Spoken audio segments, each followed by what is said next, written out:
également nos partenaires, le dispositif InShore, avec lequel je vais faire de la voile aujourd'hui, le Cercle Mozart, la ville de la Grande Motte qui nous soutient logistiquement, le Yacht Club qui nous accueille ici aujourd'hui et demain, Amos Sport Business School qui nous a accompagnés sur ce projet, Valley Work bien sûr, Rose et Olivier, le MIS de Montpellier, la Montpellier-Rennes, la mairie du 18e, l'entreprise GFLUC Occitanie, Malakoff Humanis, Cap Emploi Héros et l'assurance maladie Héros.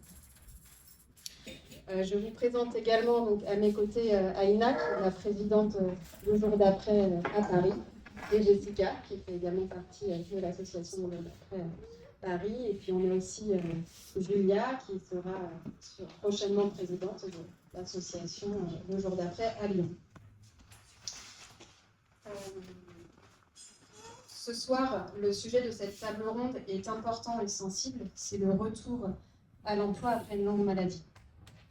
Pourquoi ce sujet? Parce que c'est un enjeu sociétal majeur, parce qu'aujourd'hui des milliers de personnes sont confrontées à une maladie grave en France, parce qu'on parle de cancer, d'affections chroniques ou de pathologies invalidantes, parce que cela crée l'éloignement de l'activité professionnelle pour ces personnes durant des mois ou des années. Les chiffres sont parlants. Aujourd'hui, 30% des personnes atteintes d'un cancer perdent leur emploi dans les 2 ans après le diagnostic. Les handicaps invisibles également ne se voient pas, mais impactent durablement la capacité de travail. Ils sont mal compris, ils sont mal identifiés et mal acceptés. L'absentéisme, le présentéisme et la qualité de vie au travail sont influencés par le parcours de santé. Au cœur de cette réflexion ce soir, c'est la lutte contre la désinsertion professionnelle. Il est essentiel de trouver les bons leviers pour rester ou retourner dans l'emploi, dans les meilleures conditions possibles. Il faut repenser l'accompagnement, la remobilisation et le dialogue entre soignants, salariés et employeurs. Le sujet concerne également les entreprises. Elles ont beaucoup à gagner pour renforcer la cohésion, leur engagement et leur image responsable. Aujourd'hui, ce thème est également au cœur des grandes politiques publiques, dans le plan cancer ou le plan santé au travail. Il est important de maintenir un lien professionnel en cas de longue maladie. Alors ce soir, nous allons croiser les regards sur les thématiques entre professionnels de santé, acteurs médico-sociaux, responsables RH, salariés concernés, pour mieux comprendre les enjeux, identifier les freins et envisager ensemble des solutions concrètes, humaines et durables. Alors merci encore pour votre présence ce soir. Je vous souhaite une belle table ronde, riche en échanges et surtout porteuse d'espoir. Et je vais laisser la parole à Valérie qui va animer ces échanges.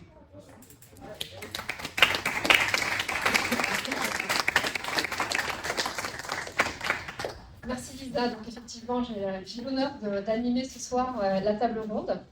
Avant de démarrer dans le vif du sujet, je vous propose d'abord que chaque intervenant se présente.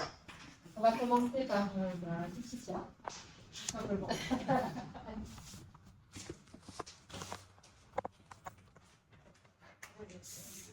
Donc, bonsoir, moi je m'appelle Laetitia Allier, j'ai 50 ans et je suis assistante sociale pour l'assurance maladie. Alors, je suis Esmeralda Veron, je suis cofondatrice de l'association, je suis coach professionnel et superviseur de coach, et puis encore plein d'autres choses. Donc Gwen Schlick, alors moi je suis coach professionnel aussi. J'accompagne principalement des sportifs dans leur carrière en fait. Et à côté de ça, je suis entraîneur et navigateur, entraîneur sur la voile en fait. Voilà. Bonsoir à tous, moi c'est Océane Russier, je suis DRH d'une entreprise qui a son siège basé à Paris, c'est une entreprise internationale dans la medtech précisément, avec des collaborateurs majoritairement basés à Paris, mais aussi un petit peu partout dans le monde. Voilà. Bonsoir, Julia Perron, je vis à Lyon, je suis commerciale. Tu es là en tant que quoi ce soir? Je vais parler de mon vécu en tant que personne directement concernée par le cancer du sein. Autre chose? C'est parti, Julie. Allez. Bonsoir à tous. Alors, moi, je suis Christophe Grotti et je suis le cofondateur de l'association Le Jour d'après, donc avec Esmeralda. Et je suis aussi dirigeant de la société Valley Work, voilà, co-dirigeant. C'est le micro Esmeralda.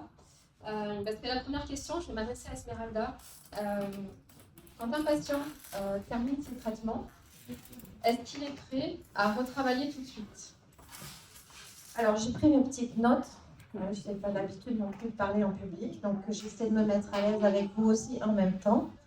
Alors, ce n'est pas parce qu'un patient a terminé ses soins que le patient est automatiquement prêt à suivre, à retourner au travail.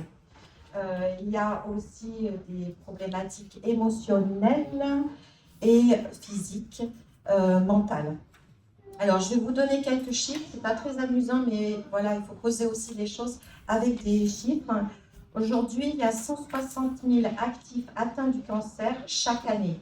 Ça, c'est référence à GFIP. Selon l'INCa, près de 72% des personnes en emploi au moment du diagnostic reprennent leur activité dans les 2 ans seulement. Seulement 1 sur 2 dans les 6 mois suivant les soins. Donc ça paraît beaucoup, mais en fait c'est vraiment une réalité. C'est pas parce qu'on a terminé les soins qu'on est vraiment prêt à retourner au travail. Ensuite, il y a 1 personne sur 5 perd son emploi 5 ans après les soins. Donc 1 personne sur 5, c'est pas rien non plus. Alors, il y a aussi Pourquoi? Parce que les personnes sont souvent touchées par des traitements hormonaux, par des personnes savent de quoi je parle. C'est 400 000 femmes par an, ce qui est aussi énorme. Malheureusement, 16% des femmes arrêtent à cause des symptômes qui sont importants, dont je parlerai après. 52% ressentent la fatigue tous les jours. 33% des femmes et 22% des hommes. Aujourd'hui, il y a beaucoup de femmes, mais il ne faut pas oublier les hommes aussi, on ne les voit pas beaucoup, mais eux aussi ressentent des douleurs et les traitements hormonaux sont dans plusieurs cas de cancer, pas uniquement dans le cas du cancer du sein. Voilà.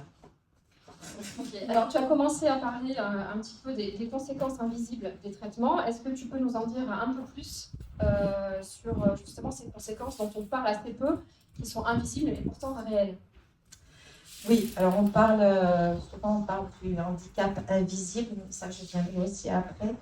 Alors, il ne faut pas confondre, il y a un écart entre la guérison médicale et la guérison vécue. Pas parce que les traitements lourds, les plus gros traitements chimio, radio ou autres sont terminés qu'il y a une suite aussi, donc différente. Donc les symptômes que ressentent les personnes, donc la fatigue chronique qui touche 80% des personnes. Les troubles cognitifs, qu'on appelle aussi chémobrène. Les difficultés de concentration et des pertes de mémoire, l'anxiété, la dépression ou encore la perte de confiance en soi, les douleurs parfois persistantes, les neuropathies, les engourdissements. Ça, santé physique, mais il y a aussi la santé mentale, l'anxiété, de la récidive, donc le traumatisme aussi lié à la maladie. On en parle peu aussi, c'est l'isolement. On ne parle pas d'isolement, dire je suis toute seule, on peut être très bien entouré, mais se sentir isolé parce que les autres ne nous comprennent pas, ne vous comprennent pas. Ce qui engendre aussi une perte de confiance en soi, la peur du jugement des autres, et le jugement qu'on se porte vis-à-vis de soi-même aussi, Et évidemment, la peur de retourner à l'emploi par rapport justement à tous ces symptômes dont je vous ai parlé. Il y a aussi des conséquences sociales et économiques. Donc la perte de revenus pendant l'arrêt maladie, la reprise à temps partiel, parfois non choisie, reconversion forcée, c'est-à-dire je perds mon emploi ou ce que je faisais, je ne peux plus le faire, donc va être obligé de réinventer la manière dont je vais pouvoir contribuer à la société, comment je vais pouvoir me positionner dans la société. Et enfin, et surtout, l'impact financier et professionnel. Donc, selon l'INCa, il y a 1 personne sur 5 qui subissent la perte d'emploi après un cancer. Et enfin aussi au niveau administratif, les lourdeurs administratives. Déjà, je suis fatiguée, j'ai mal partout, je ne suis pas bien dans ma tête. Et pourtant, il va falloir que je m'occupe de tous mes papiers. Il va falloir que je regarde comment ne pas perdre plus d'argent. Il va falloir que je m'occupe de ma famille et d'une manière différente, parce que je ne peux plus m'en occuper comme avant. J'ai peur de ne pas avoir d'IJ, d'indemnité journalière.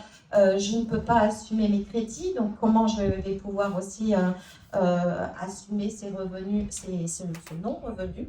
De manière, il y a une perte financière. Le temps, l'énergie et la grosse fatigue, donc vraiment un besoin d'être accompagné, chose que fait l'association le jour d'après. Après tout ça, lorsque les personnes ont terminé les traitements, est-ce que leur rapport au travail est modifié? Alors, le rapport au travail, attendez, c'est pas la bonne fiche. Non, vous l'êtes pas. Alors, évidemment, la plupart des personnes qu'on rencontre et qu'on voit et qui nous consultent, c'est surtout je ne veux plus faire comme avant. Donc on parle du travail, mais aussi on parle de la vie de manière générale. Le besoin de donner du sens à sa vie, pas juste de... Alors nous on fait vraiment la différence entre travail, qui veut dire faire une tâche besogneuse, et exercer un métier, ce pourquoi on a cette énergie-là. Donc c'est là qu'on va essayer de travailler, mais Christophe en parlera tout à l'heure, parce qu'il y a un besoin de sens à partir du moment où on a vécu cette maladie. Et puis un besoin aussi de trouver un équilibre pro-perso. Pas seulement aller dans le travail, mais trouver aussi l'envie. Une fois, une personne que j'ai accompagnée, qui en a fait des accompagnements et qui dit « Avant, j'avais pas envie, et maintenant, je me sens envie. » Petit témoignage, c'était joli, ça me donne encore la chair de poule quand je le dis. Donc là, il y a toute la remise en cause de l'équilibre de vie. Certaines vont prendre le travail en temps partiel, d'autres donc, vont changer de métier ou se réorienter surtout vers des secteurs humains, plutôt vers l'humain, ou créatifs. Le rapport au rythme du travail aussi et à la performance est complètement transformé. Les personnes ne vont plus aller chercher la performance, ne vont pas aller s'user, simplement trouver un équilibre. Ils ne vont plus supporter les pressions au travail comme ils ont pu les vivre avant. Le stress, les pressions de chiffres, les pressions de... Certaines pourront témoigner aussi. Et puis aussi le sentiment, les défis à surmonter qui vivent aussi, la pression, la méconnaissance liée aux employeurs. Les employeurs ne savent pas quoi faire avec les personnes qui ont été en long arrêt maladie et qui reviennent, ne savent pas comment les encadrer, ne savent pas comment les aider, parce qu'il y a des bons employeurs, donc comment les aider, dû à leur douleur, même si aujourd'hui il existe tout un tas de systèmes dont je vais parler. Et puis aussi le sentiment, surtout ce qu'on entend, c'est le sentiment dont j'ai parlé tout à l'heure, le sentiment d'isolement.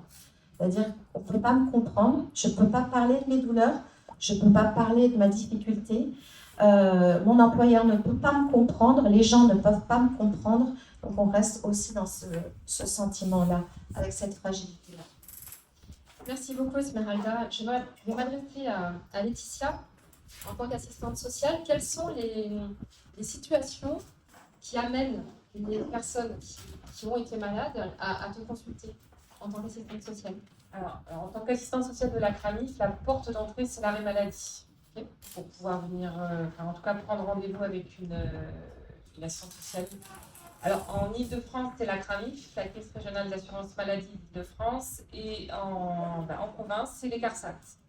Donc, la première des choses, pour obtenir un rendez-vous, vous pouvez contacter, j'espère ne pas me tromper, le 3646. Et ensuite demander à être éventuellement rappelé par les collègues secrétaires pour avoir un rendez-vous avec une collègue assistante sociale. D'accord. Et quel est ton rôle justement lorsqu'on te sollicite? Alors, mon rôle, il est, en tout cas, moi j'apporte du conseil et un soutien personnalisé donc aux personnes fragilisées par la maladie. Mais c'est beaucoup plus vaste que ça. C'est d'abord accueillir, écouter. Ça, c'est très, très important. Et ensuite, il y a aussi l'information et l'orientation. Voilà. Et qui peut faire appel à une assistante sociale? Alors, pour l'assistance sociale de l'assurance maladie, toute personne en arrêt maladie. Voilà, ça c'est le postulat. Après, une assistante sociale, vous pouvez la trouver notamment en entreprise, en fonction des entreprises que vous avez, parce qu'il faut savoir que les entreprises ont une obligation d'avoir une assistante sociale lorsqu'elles ont plus de 250 salariés. C'est la loi qui le prévoit. Mais vous avez les services aussi, les services de conseils départementaux. Donc voilà, c'est l'employeur, je dis. Vous avez aussi les MDPH, parce que vous avez, en tout cas, dossier MDPH à faire, notamment dans le cadre de certaines pathologies. Donc voilà. Quelles sont les aides concrètes qui peuvent être proposées aux personnes? Alors concrètement, je parlais du dossier MDPH parce que la plupart des assurés que moi je rencontre n'ont pas du tout idée de ce que ça peut être et de ce que ça peut leur apporter. Donc c'est une des premières des choses qu'on balaie. En tout cas, moi ce que je balaie dans un premier temps, c'est de voir si toutes les personnes ont bien leurs droits. Parce qu'il y a énormément de méconnaissance de droits. Et vraiment, moi, mon objectif premier, c'est de remettre le droit dans le parcours de l'assuré. Donc ça va du dossier MDPH, donner de l'information aussi, parce que Esmeralda parlait tout à l'heure lorsqu'on a des crédits, j'ai beaucoup de personnes qui continuent de payer leurs crédits alors qu'elles sont en arrêt depuis plus de 3 mois. Mais lorsque vous avez des crédits, notamment immobiliers, vous payez tous les personnes qui sont en accession à la propriété payent des crédits et des assurances relativement chères, mais ils ne les font pas fonctionner. Comme pour les crédits à la conso, donc c'est vraiment important, notamment d'aller chercher les petits astérix qui vont bien pour pouvoir mettre en place les assurances. Qu'est-ce que je fais aussi, en tout cas avec les assurés, on reparle de la reprise du travail, ou pas. Je fais le lien avec le médecin du travail, avec le médecin conseil aussi quand c'est nécessaire. Et puis, dans certains cas, malheureusement ou heureusement, après c'est selon, je prépare les personnes à l'invalidité. Lorsqu'on se rapproche de la fin de l'arrêt, la plupart du temps, lorsqu'on est à presque 3 ans d'arrêt et que la pathologie laisse des séquelles, on peut envisager, on peut imaginer que l'invalidité n'est pas loin. Et très souvent, le médecin conseil arrive, convoque, et là, on retravaille derrière avec les assurés. L'invalidité qui est donnée par l'assurance maladie. Médecin conseil, oui. Voilà, et tout à l'heure, tu as cité la MDPH, qui est la Maison départementale des personnes handicapées. Oui, pardon, je parle beaucoup par acronyme, mais c'est vrai. Donc, qui délivre la RQTH, la reconnaissance des travailleurs handicapés. Oui, mais pas que, parce qu'il y a d'autres droits. Voilà, le dossier, alors il paraît complexe comme ça, il y a 20 pages, mais c'est pour ça qu'il faut se faire accompagner, il ne faut vraiment pas hésiter à demander de l'aide. Et puis, il y a la reconnaissance des travailleurs handicapés, mais il y a les cartes prioritaires, cartes de stationnement.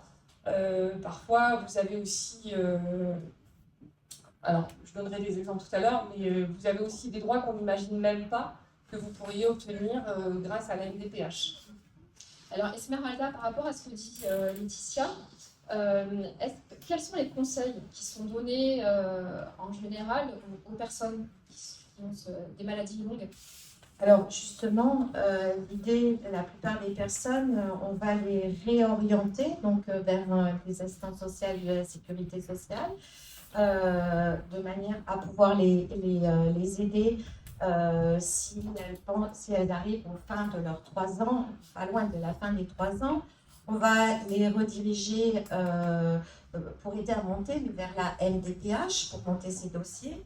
On va aussi les rediriger vers le sport aussi. Alors, le sport qui peut amener aussi du bien-être pour les personnes, qui évite aussi les douleurs. On va aussi leur proposer, leur dire de voir si elles peuvent reprendre en mi-temps thérapeutique plutôt que de reprendre à plein temps, avec une histoire aussi, peut-être que tu vas l'expliquer aussi, les 3 ans, le mi-temps thérapeutique est compris dedans. Ça, il faut faire très attention avec ça. Et vous avez le droit qu'à 1 an de mi-temps thérapeutique, pas plus. Donc, il faut être vigilant. C'est pour ça que est important de nous tenir au courant. L'association va pouvoir vous aider vraiment là-dedans. Après, des personnes, ce qui est important aussi, c'est la réorientation dont j'ai parlé tout à l'heure, réorientation professionnelle. Donc, faire des accompagnements, Christophe en parlera aussi, mais aussi se diriger vers Cap Emploi, qui va vous aider aussi à trouver des formations pour vous aider vers votre reconversion professionnelle.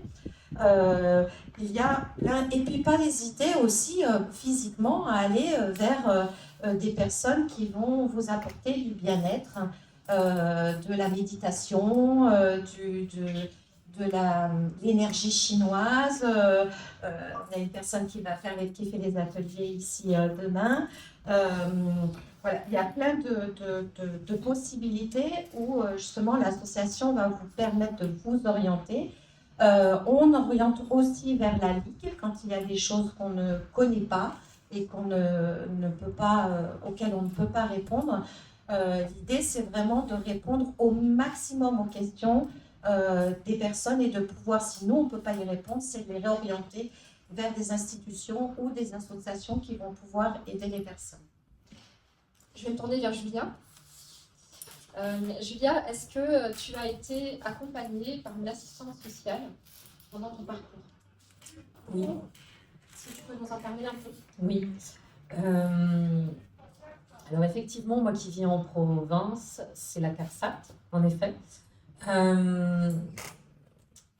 Cette assistante sociale m'a énormément aidée en fait pour faire des points. Et notamment ensuite, d'abord être à l'écoute et effectivement être ensuite orienté vers les bonnes personnes, notamment par exemple sur la CEP pour l'évolution professionnelle.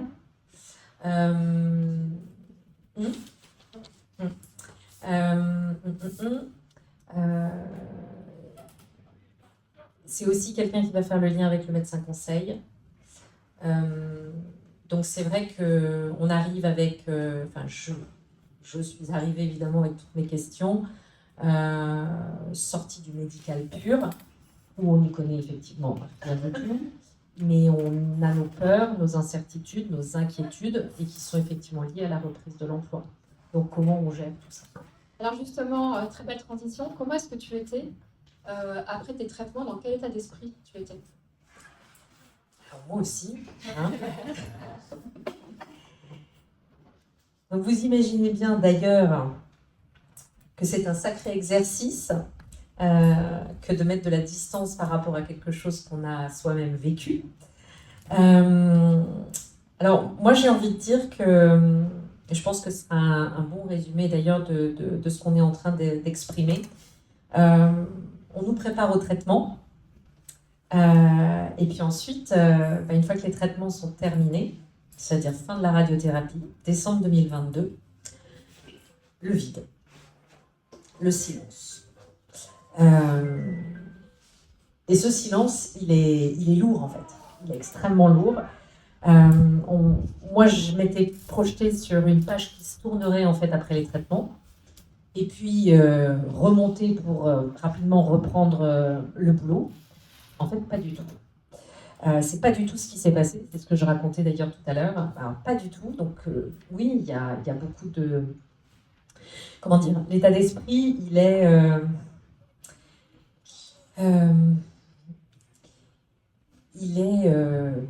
comment dire, chargé de peur, d'inquiétude, effectivement, de doute. Mais il y a l'envie. Parce qu'on est en vie, d'abord. Et il y a l'envie, effectivement, de... On voit bien qu'on ne peut pas forcer les choses. On voit bien qu'on ne peut pas, comme on dirait, remonter en selle parce qu'on l'a décidé et parce que, finalement, il y a la fin des traitements. Donc, il faut apprivoiser un nouveau corps qui est fatigué, une tête qui est désorientée, plus toutes les séquelles, les troubles, effectivement, qu'on peut avoir suite au traitement, suite aux complications, hein, parce qu'on parle des traitements, mais c'est souvent accompagné de complications. Et je pense que c'est pour ça que j'ai été choisie, parce que je crois que je les ai pas mal cumulées. Et puis une conscience, c'est en ça que je parle d'envie, parce qu'il y a cette conscience qu'il y a quand même une lumière au bout de ce tunnel. On y est rentré, on pensait que ça allait être plié en 6 mois, 9 mois, d'après ce que le médecin m'a dit, pas du tout. Il faut remettre au minimum la même temporalité pour remonter. Et là, effectivement, il faut être acteur de sa vie. Et c'est là que j'ai trouvé effectivement des associations, des organismes pour me faire une idée en fait, pour me faire une idée, pour avancer et arriver vers cette fameuse lumière qu'on pressent forcément, parce qu'à un moment donné, ça a commencé, mais ça va forcément se terminer. Comment ? On ne sait pas trop encore, mais on va le construire. Je l'ai construit. Alors, beaucoup de personnes se posent la question de savoir si c'est important de maintenir le lien avec l'entreprise. Est-ce qu'il faut dire à l'employeur qu'il y a la maladie, etc. Comment est-ce que toi, tu as abordé ces deux questions? Alors, donc, je suis commerciale. Je travaille en équipe. On est une petite équipe de 8, hein, et l'entreprise, c'est 200 personnes. Donc, sur le terrain, on se sent évidemment un peu plus isolé par rapport au RH, à toutes les fonctions support en fait, de l'entreprise. Moi, ce que j'avais, c'est un chef, des collègues qui ont été là, à qui j'ai dit, pourquoi? Parce qu'en fait, ils l'ont vécu quasiment en même temps que moi. Enfin, je veux dire, je suis sortie de la mammographie le vendredi, le lundi, j'allais en réunion d'équipe et on m'a demandé c'était quoi ma semaine, si j'avais performé, c'était quoi la prochaine étape justement pour... parce que oui, un boulot de commercial, c'est fait d'objectifs, c'est fait de performance, c'est fait de volonté, d'envie, il faut y être, parce que sinon on vend rien, évidemment. Surtout que moi, je vends du bien-être dans l'entreprise. Imaginez-vous, vendre du bien-être, il y a un effet miroir. Vendre du bien-être, si vous n'êtes pas bien, ça ne marche pas. Donc oui, tout le monde l'a vécu, en fait, je pense, pas à pas, jusqu'à même me retrouver dans la situation où, fin avril, donc je suis arrêtée. Et les collègues, certaines, plus proches que d'autres. Pourquoi? Parce que je pense que pour certaines personnes, il y a moins peut-être la peur, il y a moins l'effet miroir peut-être.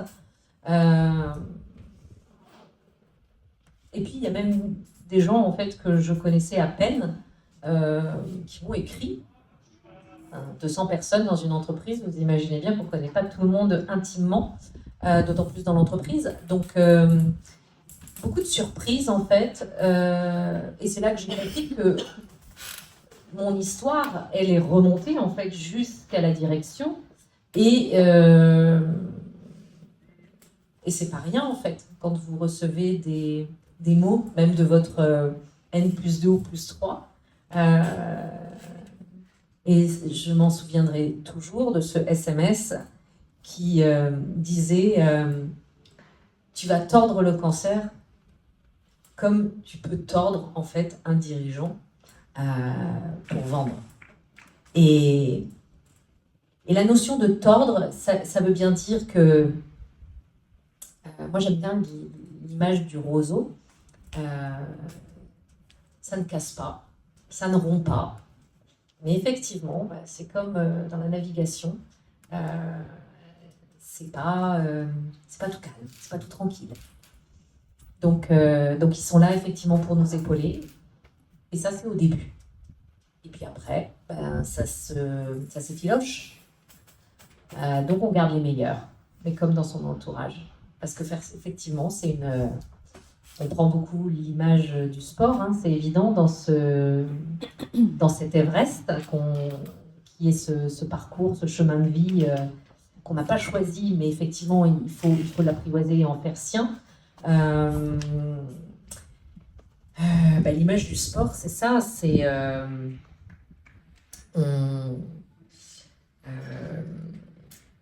on a des valeurs, on a des ressources, on a l'envie, on a la volonté, on a les gens qui sont là pour nous aider, mais parfois ça va pas jusqu'au bout avec 100% des personnes, mais de toute façon, à la fin, il faut que je m'en sorte moi. Donc ça fait partie de la vie, voilà, ça fait partie du jeu. Merci Julien. On va rester dans le milieu in vivo de l'entreprise avec Océane. Tu nous as expliqué tout à l'heure que donc, tu es DRH pour une entreprise qui a aussi des agences à l'international en fait. Hein. Est-ce que dans ton entreprise, vous avez des dispositifs d'accompagnement à la réintégration des salariés, des dispositifs spécifiques?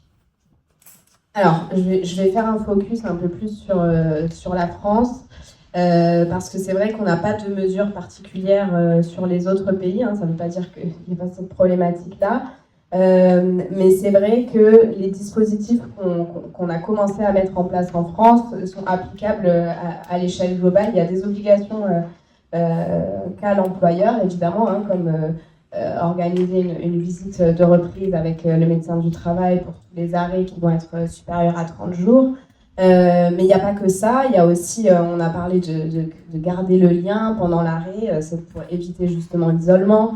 Alors déjà, nous, ce qu'on met en place, parce que si on parle de reprise, on a mis en place un entretien de reprise pour toutes les personnes qui reviennent d'absence longue durée et maladie inclus, évidemment. Alors, c'est pas juste mettre en place un questionnaire avec des questions qui permettront au manager d'en apprendre un peu plus et d'accompagner le retour de son collaborateur, mais c'est aussi toute la sensibilisation qui va avec et guider le manager sur les questions qu'il va pouvoir poser à son collaborateur. Parce que évidemment que tous les managers ne sont pas nécessairement équipés, particulièrement quand ils ne vivent pas la maladie de près ou de loin. Donc nous, la responsabilité qu'on a RH, équipe RH, c'est de les aider sur les questions qu'ils vont pouvoir poser. Donc effectivement, comment se sent le collaborateur, faire en sorte quels sont ses besoins, comment faire en sorte d'y répondre et de maintenir un équilibre pro et perso qui lui permettra de réintégrer l'entreprise dans de bonnes conditions.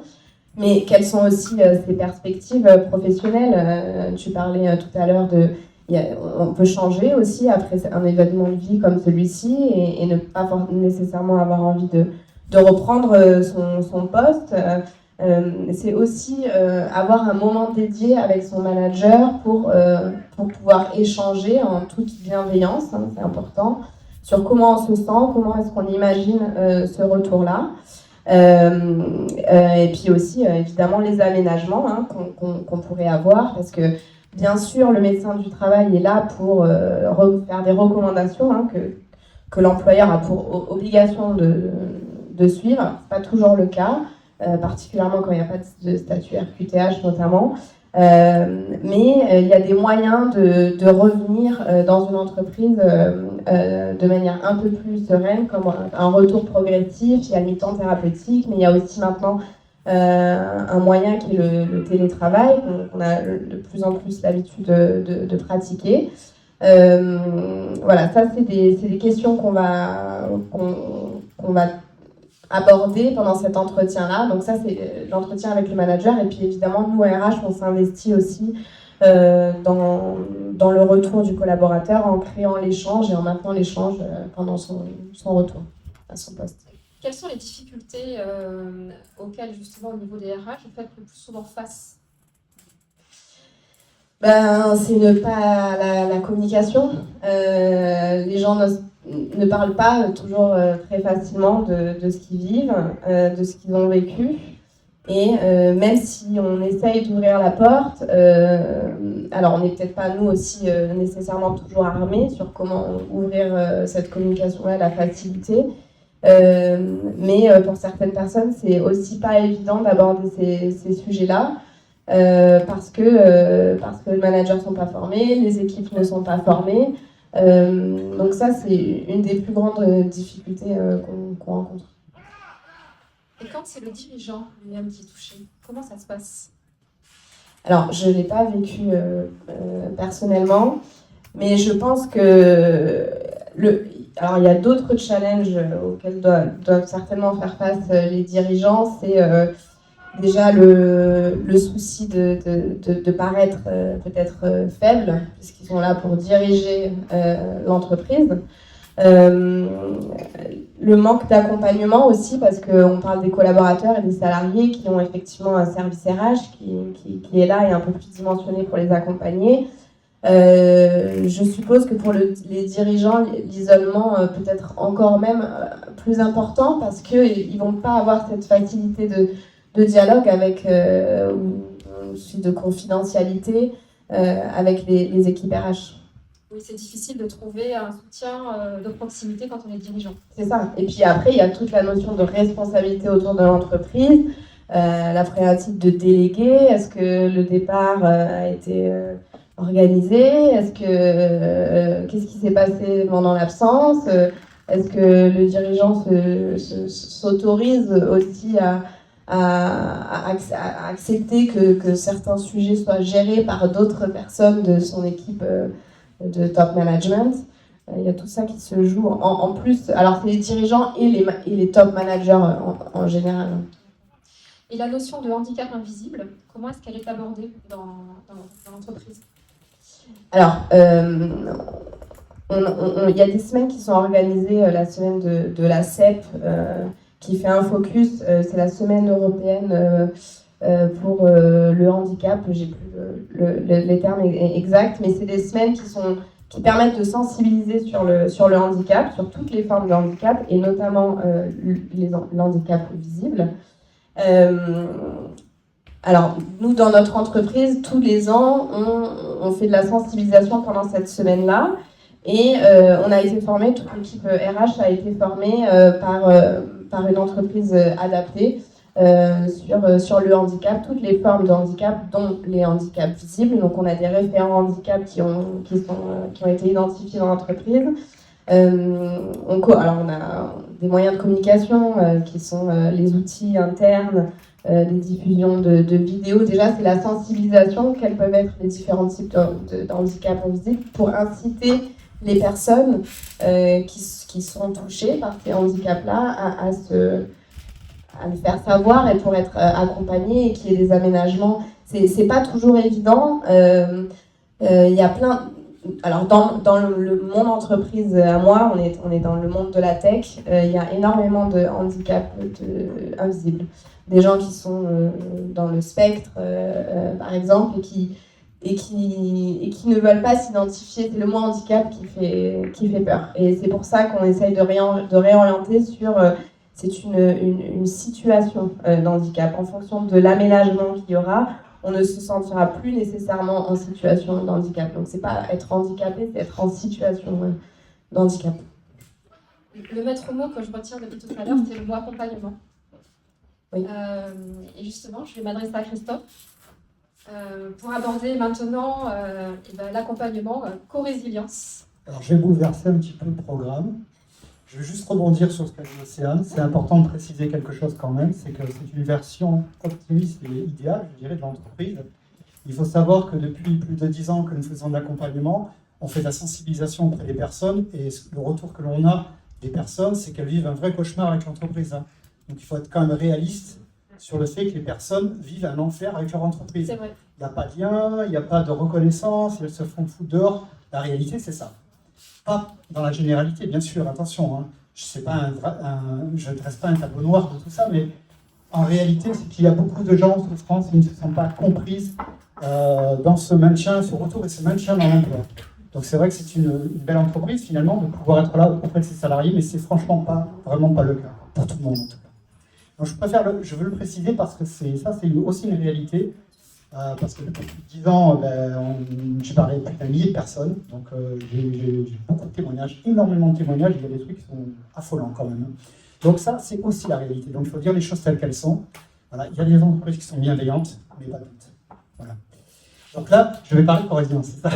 Alors peut-être que tu peux nous dire, avant de parler de corrésilience, combien de personnes ont été conseillées par l'association? Plus d'un millier, je compte plus, c'est 1200, 1300, enfin voilà, c'est énormément de personnes. Donc des personnes que j'ai en front et qui me parlent, et qui me passent 1 heure de conversation à chaque fois avec chaque personne, je prends le temps et j'échange avec elles sur leur situation, sur ce qu'elles vivent, le stress qu'elles ont. Et toutes, elles se sentent perdues, elles ont peur. Le retour dans l'entreprise, elles ne savent pas à quelle sauce elles vont être mangées. En fait, en gros, c'est ça. Donc, vraiment, c'est leur réalité à elles, en fait. Et donc, je ne fais que répéter ce que j'entends. Et ce que j'entends aussi, c'est qu'elles me disent, après les traitements, c'est vite sidéral. Il n'y a plus rien. Donc, on n'est pas informé, on ne sait pas comment se remobiliser, on ne sait pas ce qu'il faut faire. On nous pousse pour revenir dans l'emploi, pour retourner dans l'emploi. Tout le monde fait tout pour nous pousser à l'emploi, même les gens proches autour d'eux, de la famille, qui considèrent que les traitements sont terminés, donc les personnes sont guéries. Donc il faut qu'elles retournent dans leur emploi. Donc en gros, c'est beaucoup de stress. Donc j'essaie de les accompagner, de les conseiller au mieux pour qu'elles puissent trouver des ressources pour pouvoir se remobiliser d'une manière ou d'une autre, parce qu'elles ne viennent pas systématiquement dans des accompagnements vers nous, mais en tout cas trouvent des ressources, voilà, comme disait Esmeralda tout à l'heure, de les rediriger vers les d'autres associations ou sur du bien-être, des choses qui peuvent être aussi bonnes pour elles dans leur parcours. Voilà. Alors, corrésilience, c'est quoi? Alors, c'est quoi cette bête? Alors, c'est un processus d'accompagnement qu'a mis en place, alors c'est Esmeralda qui l'a créé, donc il faut quand même le dire, c'est important. Il a été créé peut-être même un peu avant la création de l'association le jour d'après, parce qu'elle faisait déjà des accompagnements un peu Paris Curie, et donc elle a mis donc, tout ce processus en place. Alors, au début, il n'y avait pas du tout la configuration qu'a aujourd'hui Corrésilience. Corrésilience, au début, c'était des accompagnements de 6 mois, 12 mois, voire plus que ça encore. À la fin, les gens, ils en avaient marre de nous voir. En gros, c'était ça. Et d'ailleurs, des premiers ateliers co-résilience qui ont été mis en place, du premier groupe, j'ai fait partie du premier groupe, et Lisa, qui est la présidente de l'association Montpellier, a fait partie de ce premier groupe. Donc on a expérimenté co-résilience. Donc c'est un programme d'accompagnement, donc c'est tout un processus qui permet aux personnes de se remobiliser sur 2 volets. Donc c'est un accompagnement qui est assez long. Alors comme je disais au début, ça pouvait durer 1 an et demi, mais bon, on a considérablement raccourci cet accompagnement justement grâce à cette étude de recherche scientifique qu'Esmeralda a mis en place, qui nous a permis justement de le concentrer, de le rendre vraiment extrêmement efficace sur un temps, je dirais, court, parce que 4 mois et demi, ça peut paraître long, mais c'est très court en fait. Donc c'est un processus qui dure 4 mois et demi, où les personnes seront accompagnées en groupe, qui peuvent aussi être accompagnées en individuel, les personnes, pour les personnes c'est mieux pour elles qu'elles soient accompagnées en individuel. Et donc l'idée c'est de les accompagner dans une première partie qui est la reconstruction identitaire, qui est essentielle. Parce qu'il faut bien comprendre qu'une personne qui a eu une maladie et qui se sent différente, comme ça a été dit juste précédemment, elle se sent différente, elles ont un regard différent sur la vie, il y a des priorités qui ont changé. Donc tout ça, ça nécessite un accompagnement spécifique.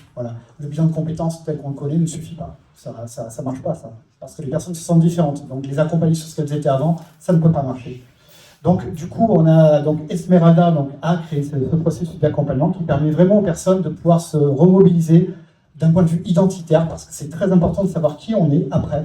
Donc c'est tout un processus qui est long quand même. De savoir qui on est, c'est un long processus.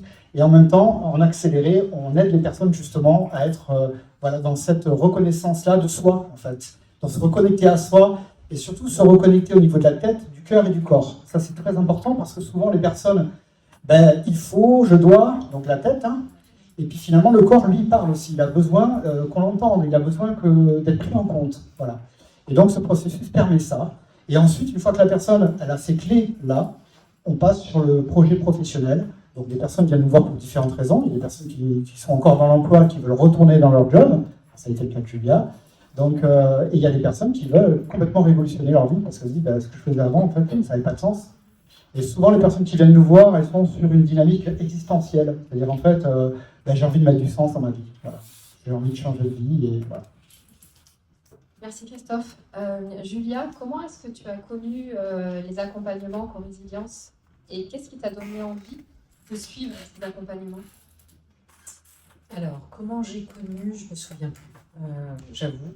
Je sais que je me suis retrouvée donc dans cette à Lyon avec Christophe qui a pris la parole pour expliquer justement à un groupe duquel je faisais partie, finalement ce que ça pouvait être un accompagnement. Et je me fie souvent à mon intuition. Voilà, et c'est tout ce qui me restait de toute façon, puisque je ne connaissais pas... oui, forcément, je ne connaissais rien du tout. C'est comme la reconstruction du sein. Enfin, je veux dire, il faut y aller à l'intuition parce qu'il y a tellement de possibilités. Donc là, je savais que je ne pouvais pas le faire toute seule. Ça, c'est ce qui était sûr. Donc ça a été ma démarche. Ce qui m'a motivée pour venir, c'est Christophe, hein, parce qu'il a passé 1 heure avec moi au téléphone. Et que j'étais moi aussi certainement paumée à ce moment-là. Je posais des questions. Et voilà, et j'ai senti que c'était quelqu'un, peut-être qui n'avait pas, vécu la maladie, mais qui... pourquoi je dis ça? Parce que il y a d'autres organismes où ce sont des personnes en fait, qui ont vécu la maladie et qui expliquent évidemment ce qu'on peut gagner en fait. Mais ça ne me convainquait pas. Alors qu'ici, le discours, et aujourd'hui encore, il me convainc,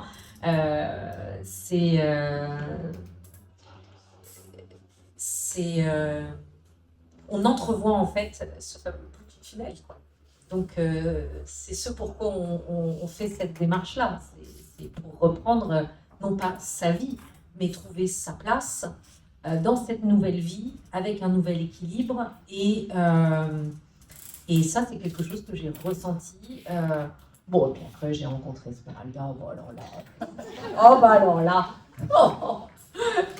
Alors là, si déjà j'étais convaincue, là, j'étais archi convaincue. Donc ça bouscule, mais il faut au moins ça, quoi. Il faut au moins ça. Merci Julia. Je pense que Christophe veut rebondir. Alors, pour reprendre ce que tu disais, pour être convaincu, alors moi je suis convaincu parce que j'ai eu un accident de la route, c'est très grave, il y a plus de 35 ans maintenant. J'ai un handicap au bras. Donc quand on vit ce type d'événement, c'est la même chose en fait. Hein. C'est que, alors c'est pas pareil que la maladie bien évidemment, mais ce changement de paradigme, c'est ça. C'est voir la vie d'une manière différente. Et déjà même à 21 ans, je savais que j'allais révolutionner ma vie, j'allais changer ma vie. C'est ça en fait le point commun. C'est pas uniquement que la maladie, c'est aussi les accidentés de la route vivent quand ils vivent un trauma comme ça. Derrière, c'est plus pareil. Ça peut plus être pareil. Ça peut plus être comme avant. Donc ça, c'est une réalité et c'est pour ça que je peux comprendre ce que traversent les personnes après la maladie, c'est qu'elles se sentent différentes. Il y a quelque chose qui a changé. Et ma mère me l'a dit il n'y a pas très longtemps avant de partir, elle m'a dit, parce que je ne lui avais jamais posé la question, mais elle m'a dit, en fait, tu n'étais plus le même. Et donc ça, c'est important parce que ça, voilà, ça vient voilà, ça me touche. Je voudrais juste pour finir sur co-résilience, c'est très important ce que je n'ai pas dit. Co-résilience donc, a fait l'objet d'une étude de recherche scientifique. Alors c'est une première mondiale. Je le dis, hein, parce que des fois je dis c'est une première en France, et Esmeralda me dit non, c'est mondial, on n'est pas en France. Donc c'est une première mondiale, effectivement. Sur ce sujet-là, en tout cas, il n'y a pas eu de recherches scientifiques qui ont été menées. Donc c'est la recherche visibilité qui a été menée par l'association Le Jour d'après en collaboration avec l'ICM. Donc l'ICM a collaboré avec nous sur cette recherche qui a été financée par Malakoff Humanis et le GFUC Occitanie. voilà, qui nous ont soutenus dans cette recherche pour pouvoir, pour nous, en fait, faire reconnaître cet accompagnement au niveau des institutions. Pour nous, c'était un peu l'objectif de départ. L'ICM, pour les gens qui ne sont pas du coin, l'ICM, c'est l'Institut du cancer de Montpellier. C'est Oui, tout à fait. une étude de faisabilité. Oui, l'étude qui a été faite, effectivement, c'est une étude de faisabilité pour voir si les accompagnements sont la bonne réponse au maintien et retour à l'emploi après la maladie. Une étude de faisabilité de manière à pouvoir mener une recherche ensuite scientifique qui dure 20 ans, en gros, je veux dire. Donc, et là, c'était important. Moi qui ai créé surtout le co-résilience, ce qui était important, c'est on ne peut pas juste mettre un sujet comme le retour et le maintien dans l'emploi parce que c'est joli et que c'est important. C'est de faire quelque chose, pas juste de dire quelque chose, c'est de faire. Et c'est pour ça qu'on s'est dit, on va actionner et faire quelque chose.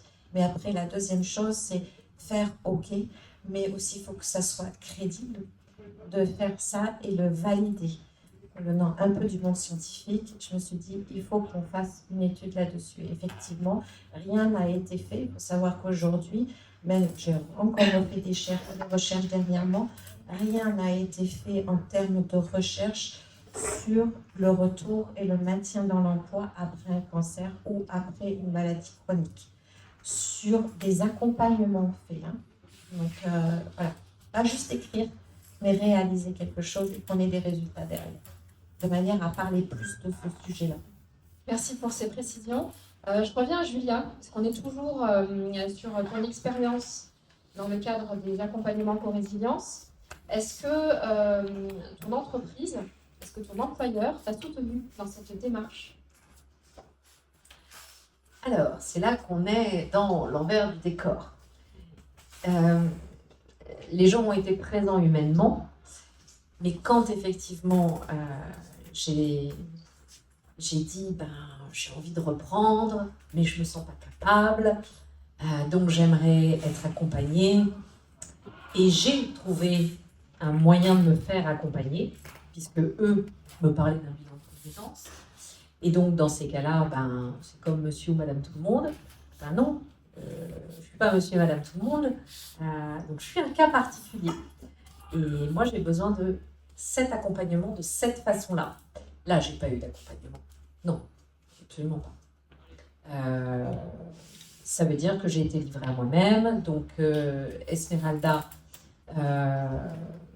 m'a accompagnée justement pour savoir comment moi je pouvais faire, parce que ça aussi c'est difficile en fait quand on n'est pas quand on a envie de faire bouger les choses pour soi et que son entreprise en fait ne comprend pas en fait, ne comprend pas et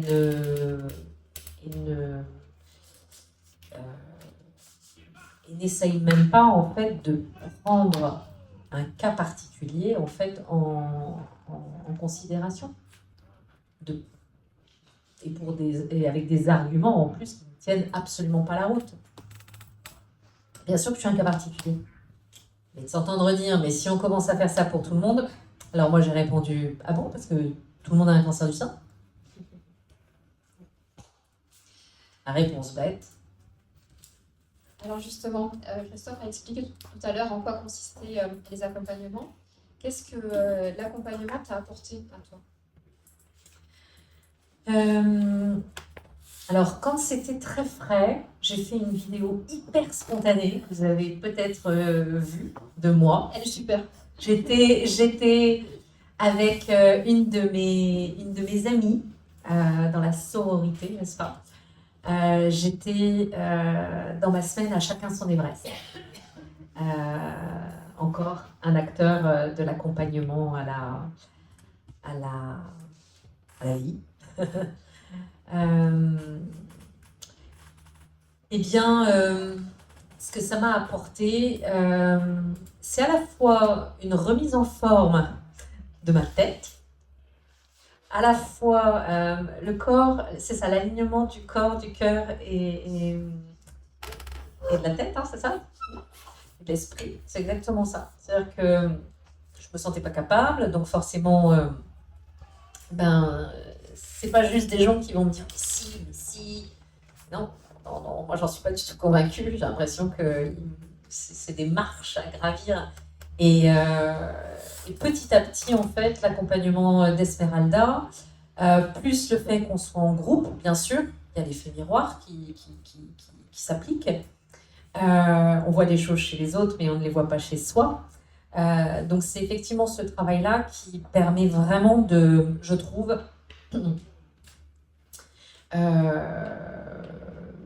comme avec un psy en fait. On ne voit pas le travail et en fait on le fait ce travail-là. Et 4 mois et demi, on se dit mais c'est hyper court. Mais en fait non, c'est que ça avance, ça fait son chemin et moi, ma plus belle récompense, je crois que c'est ce que je mets dans ma vidéo, c'est quand les gens, effectivement, m'ont dit « mais t'es plus la même ».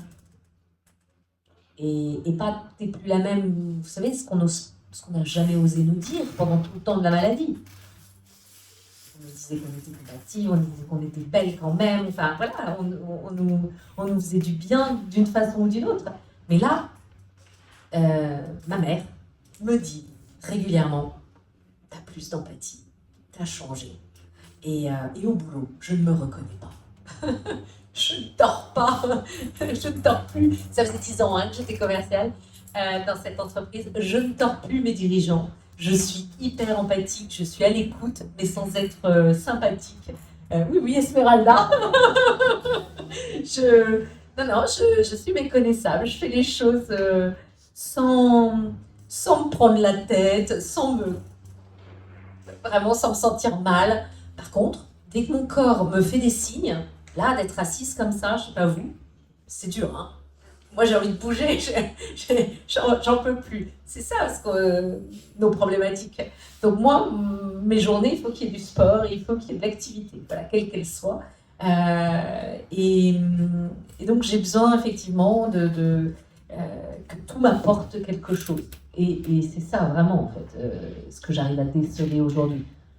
C'est où est-ce que ça m'apporte quelque chose et de le valoriser. Vraiment, de l'intégrer en moi. Et ça, c'est le parcours. C'est le chemin de vie. Merci Julia. Alors justement, tu nous parles de sport.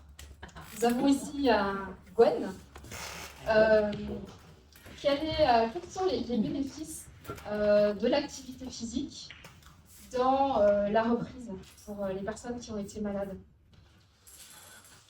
En fait, c'est le sport, c'est l'essentiel en fait. Et moi, ce qui me frappe dans tous vos témoignages là, de ce que j'entends, c'est vraiment le sport. Je suis pas sûr que ça soigne en fait, mais je pense que c'est un élément indispensable en fait, et avec énormément de vertus, mais notamment un point très important qui est la notion de progressivité. Mais notre corps, il nous porte, notre corps, il va nous donner un rythme, il va nous permettre de faire des choses, et donc c'est vraiment quelque chose d'essentiel. Alors, il est très certainement bien perturbé, bien modifié, etc., mais je crois que c'est vraiment quelque chose d'hyper important de mettre en haut de la pile. Au quotidien, moi, ce que je vois à travers notamment des accompagnements que j'ai pu faire avec des sportifs et des sportives, par exemple, qui ont été touchés, alors c'est pas directement comme vous, mais ils ont été touchés par des blessures, par exemple. Donc une blessure, évidemment, ça se rapproche, ça peut être assez proche de la gestion d'une maladie. Et comment faire? Moi, j'ai un exemple concret qui a été lors de la dernière campagne olympique pour Paris 2024, un équipage en équipe de France de voile qui a eu quelque chose d'assez complexe où il y a eu une blessure au genou d'un coéquipier, ils étaient 2 à bord d'un bateau, qui s'est produite en décembre. Et les sélections pour les Jeux Olympiques, sachant qu'en voile, il y a un seul équipage par pays qui va aux Jeux, et l'équipier se blesse. Donc c'était globalement juste avant les sélections. Donc là, ça change pas mal de choses, puisqu'il y a un coéquipier complémentaire qui vient aider, etc. Ils restent en lice pour les sélections, mais pas ensemble, sachant que à l'issue des 3 régates qualificatives, son coéquipier pouvait revenir s'il était dans le match. Voilà, c'était un petit peu le truc. Et ce qui a été fou de voir, c'est que finalement, ils ont une des vertus du sport, de l'activité, c'est de développer la confiance. Et ce qui est très important, c'est que ça permet également de modifier, on peut modifier un peu sa façon de penser. En l'occurrence, c'est ce qu'ils ont fait, les gars. Celui qui ne pouvait pas naviguer, en fait, ça l'a reproché de son coéquipier. On a mis en place des process ensemble pour justement qu'ils puissent grandir ensemble et notamment développer des choses qu'ils n'auraient pas développées en valide de façon normale. Ils ont été chercher des ressources très très puissantes entre eux. Et même à distance, il intervenait dans des informations pour l'équipage, c'était complètement fou. Et au final, ce qui a été dingue, c'est que le coéquipier, avec le coéquipier remplaçant, gagne la sélection. Et quand son coéquipier arrive et remonte en selle, ils sont champions du monde et ils vont aux Jeux Olympiques. Donc c'est des belles histoires, mais je pense que j'ai beaucoup entendu parler de ça tout à l'heure. J'ai bien aimé le parcours, comme tu disais, Julia, par exemple. Et en fait, nous, la pression est tombée, en fait. C'est vraiment, les Jeux Olympiques, c'est une notion de performance. Mais en fait, la performance, elle s'est mise de côté. Qu'est-ce qui était majeur par-dessus tout? C'était le chemin. Et c'est ça le parcours. C'est en fait, au final, ils se sont inscrits dans un chemin. Et c'est assez curieux parce que lorsqu'ils témoignent de ça auprès de la fédération ou auprès de partenaires, ils n'ont pas spécialement un écho tout de suite ou un retour. Ah bon, mais la perf, c'est la productivité, à un moment, il y a des quotas, des objectifs, etc. Et ils sont à côté de ça. Mais ils ont été champions du monde. C'est le chemin qui était important dans ce parcours-là. Merci beaucoup, René. On arrive au terme des interventions. Dans le public, est-ce qu'il y a des personnes qui souhaitent poser des questions? Ou rebondir Ce temps est pour vous.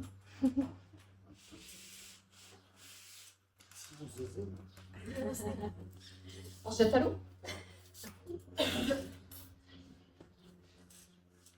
pas de questions?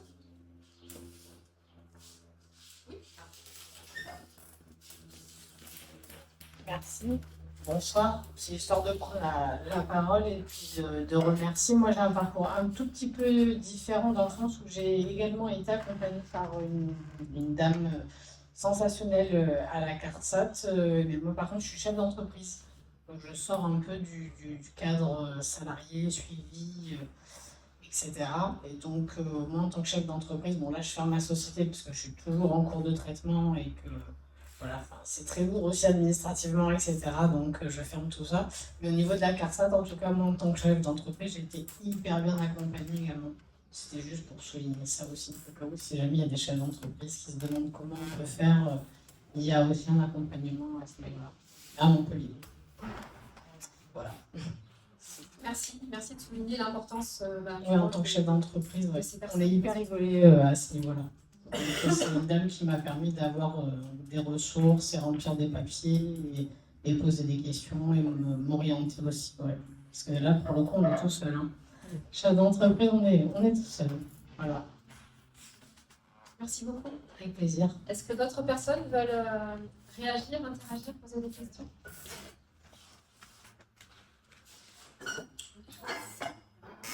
Bonsoir, moi je me présente, je m'appelle Karine et j'ai suivi donc l'année dernière ce parcours-là, notamment avec Christophe. Moi j'aurais une question pour Océane concernant le questionnaire, mise en place, etc. Ouais. Moi je me suis beaucoup posé la question au sein de ma propre entreprise parce que trop souvent la solution, c'est la capacité, c'est le fait de partir, etc. C'est je dirais le lien par rapport à la confidentialité, parce qu'on est quand même sur du médical, donc c'est quand même quelque chose d'assez sensible. Comment former ou sensibiliser un manager, enfin voilà, la difficulté, elle est là en fait, parce qu'on arrive sur de la confidentialité, sur du médical. Certains retours, certains vont le prendre comme un peu, pas du harcèlement, mais voilà, comment faire pour que cet accompagnement ou ce questionnaire-là soit fait dans le bon sens et pas. C'est là où c'est difficile en fait, parce qu'on ne sait pas trop où on met les pieds, ou ce qu'on peut demander, pas demander, où se met le curseur, quoi. Vous m'entendez ou pas? Oui.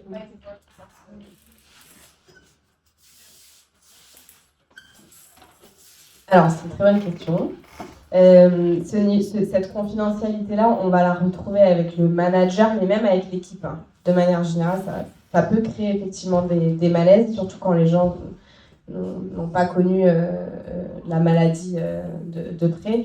Et c'est important déjà, c'est comme maintenir le lien pendant toute la maladie. Il y a quand même une notion où il faut l'autorisation aussi de la personne.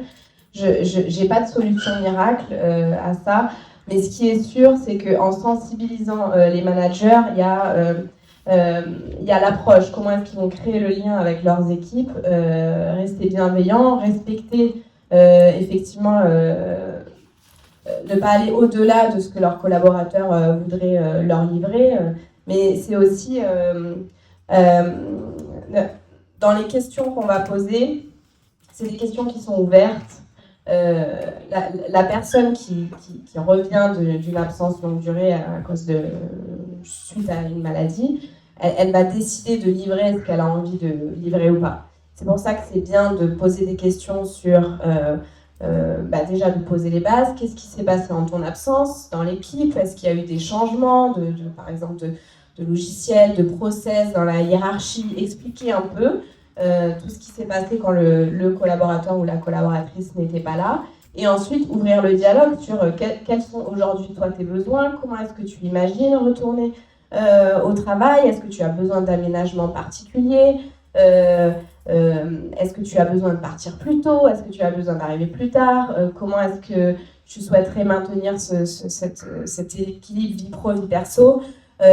Ce questionnaire-là, c'est une discussion qui est entre le manager et le collaborateur. Évidemment, l'équipe RH a accès à ces informations-là. C'est quand même un devoir d'une équipe ressources humaines de respecter la confidentialité. Et c'est une histoire de posture aussi. Et c'est pour ça que ça revient aussi un peu à ces accompagnements, parce qu'il y a les accompagnements, évidemment, pour les personnes qui sont atteintes de maladies chroniques, dans le retour, le maintien de l'emploi, mais il y a aussi accompagner les managers, les dirigeants sur ces problématiques de santé. À titre personnel, moi j'ai un conjoint qui est atteint de maladies chroniques, donc je pense que dans la posture, c'est peut-être plus facile pour moi d'aborder ces sujets-là, mais c'est vrai que ce n'est pas toujours le cas. Et je rebondis sur ce que tu disais tout à l'heure, Christophe. Effectivement, toutes les entreprises ne sont pas sensibles à ces sujets. Et même si certains dans l'entreprise le sont, tous les managers ne le sont pas, tous les dirigeants ne le sont pas. Et c'est en ce sens-là qu'il y a aussi aujourd'hui des accompagnements, des coachings qui sont faits pour ces équipes de management, pour les sensibiliser sur la posture à avoir. Donc c'est pas juste accompagner les collaborateurs, mais c'est aussi mettre les moyens pour accompagner les équipes dirigeantes, les managers. Tout à fait. Merci beaucoup pour ces précisions, parce qu'effectivement, les entreprises souvent ont besoin d'avoir des accompagnements spécifiques, parce que c'est pas juste une histoire entre les RH et le collaborateur et le manager, ça touche aussi l'entreprise de manière de manière systémique. Christophe, est-ce que tu peux nous dire quelques mots sur justement les accompagnements qui sont proposés dans le cadre de Valley Work, par exemple, sur du coaching professionnel pour accompagner les entreprises sur ces sujets? D'accord. Alors, concernant Valley Work, on a créé en fait un outil au sein de cette société qui accompagne les entreprises, justement. Alors, ce qu'on appelle les signaux faibles, alors attention, il ne faut pas le prendre d'un point de vue personnel, hein, c'est effectivement des personnes qui vivent des choses difficiles dans l'entreprise, mais c'est aussi des collaborateurs, des RH, des responsables qui font face justement à des personnes qui ont vécu des traumatismes, des choses difficiles, et qui ne savent pas accompagner ces collaborateurs. Et donc pour nous, l'idée, c'est de rentrer dans ces entreprises et de les aider, de les accompagner justement à pouvoir faire face à ces problématiques, parce que c'est extrêmement difficile en fait. Ce que tu amènes, Karine, c'est important ce que tu as dit, et en même temps, c'est extrêmement difficile et c'est humainement difficile une personne qui n'a pas vécu la maladie, qui n'a pas vécu ce que les personnes ont traversé, c'est extrêmement difficile de comprendre ça, de comprendre que la personne elle est différente, que toutes ces choses-là sont extrêmement difficiles à comprendre. Et donc, ça nécessite effectivement d'être accompagné.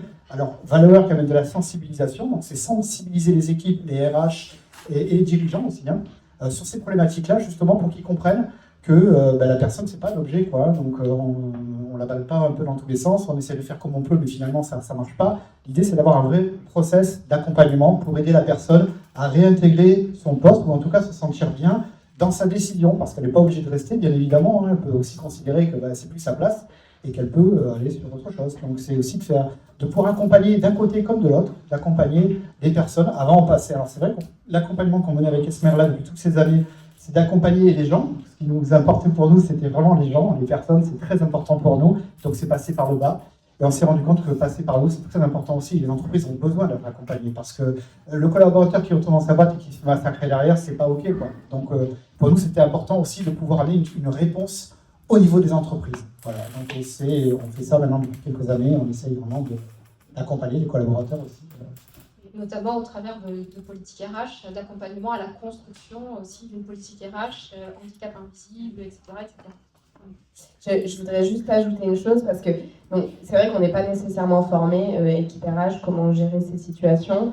Et du coup, ce que je sais, c'est que les équipes RH ont tendance à s'orienter vers la médecine du travail pour trouver un minimum d'accompagnement. Or, même la médecine du travail n'est pas en capacité de ni accompagner les employeurs, mais aussi, bien souvent, les personnes qui sont atteintes de maladies ou qui reviennent après une absence longue durée. J'ai eu le cas avec une collaboratrice qui a été absente après une maladie chronique pendant plus de 2 ans, qui était complètement perdue, qui essayait d'interagir avec la médecine du travail, avec beaucoup de difficultés. Donc c'est ce qu'on parlait tout à l'heure, la lourdeur administrative, mais aussi la coordination avec ces médecins du travail qui ne sont pas forcément disponibles et qui sont finalement peut-être pas eux aussi formés à ces sujets-là. Et alors de suite la question, ça va être oui, le mi-temps thérapeutique, ok, ça va être on met du télétravail. Et puis voilà, ça s'arrête là. Et puis oui, ok, peut-être l'invalidité, il faut chercher un reclassement. Donc en fait, il n'y a pas réellement d'accompagnement, ni pour les collaborateurs, en tout cas pas de toutes les médecines du travail, c'est après une histoire d'expertise aussi, mais ni pour l'employeur qui va naturellement chercher cet accompagnement auprès de la médecine du travail qui n'est pas toujours formé. Merci aussi, on a 2 questions.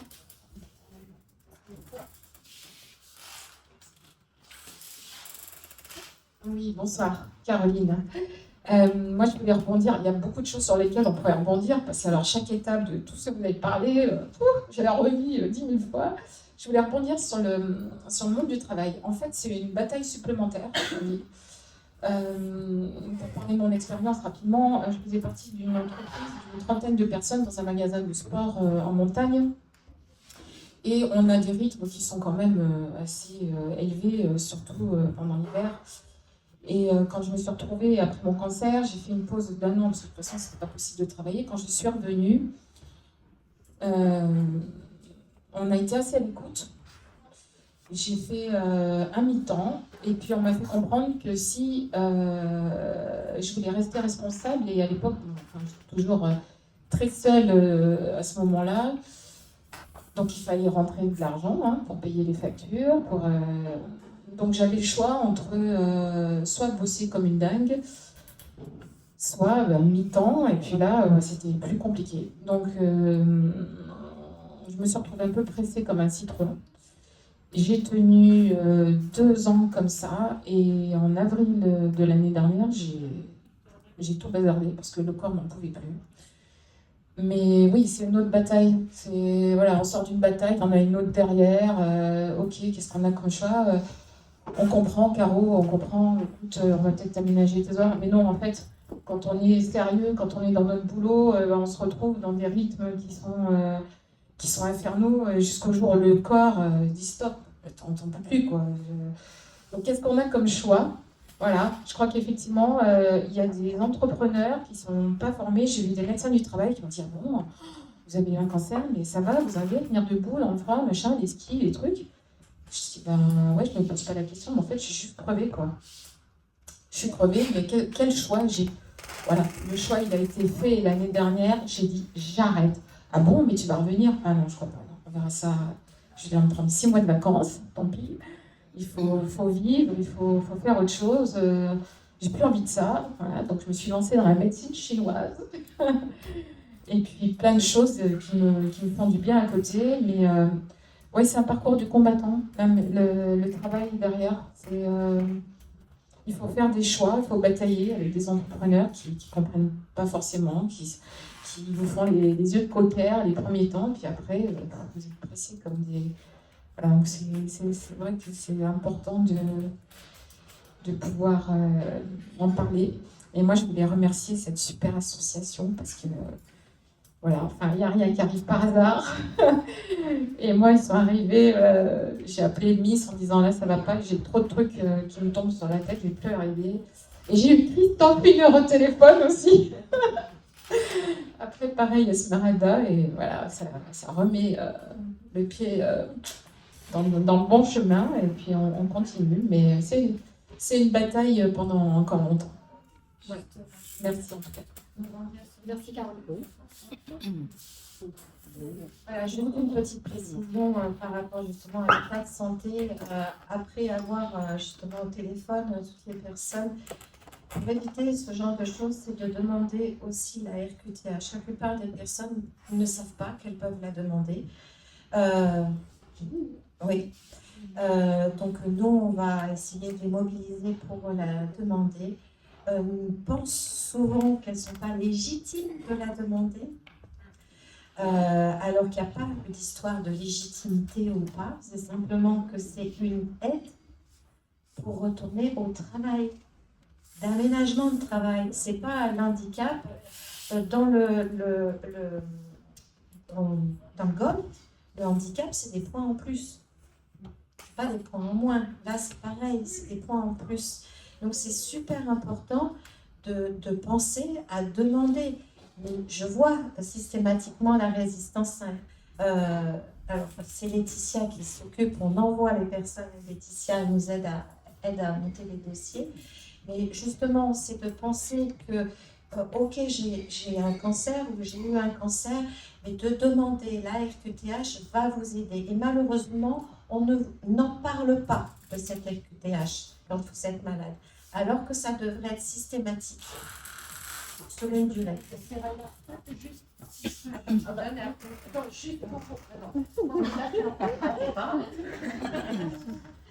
C'est ce qui a fait complètement basculer mon entreprise, justement. C'est quand j'ai apporté la RQTH. Et là, il n'y a plus de ping-pong entre la médecine du travail. En fait, la question, c'était comment on passe en invalidité. C'est soit tu reprends à 100%, soit tu te mets en invalidité commerciale. En dessous de 100% d'activité, c'est pas possible. J'ai présenté ma RQTH dès que je l'ai eue et ça a été fini. Ça a été fini en fait. J'ai pu avoir la conciliation, l'aménagement du... Enfin en fait, j'avais plus le même interlocuteur au bout du fil.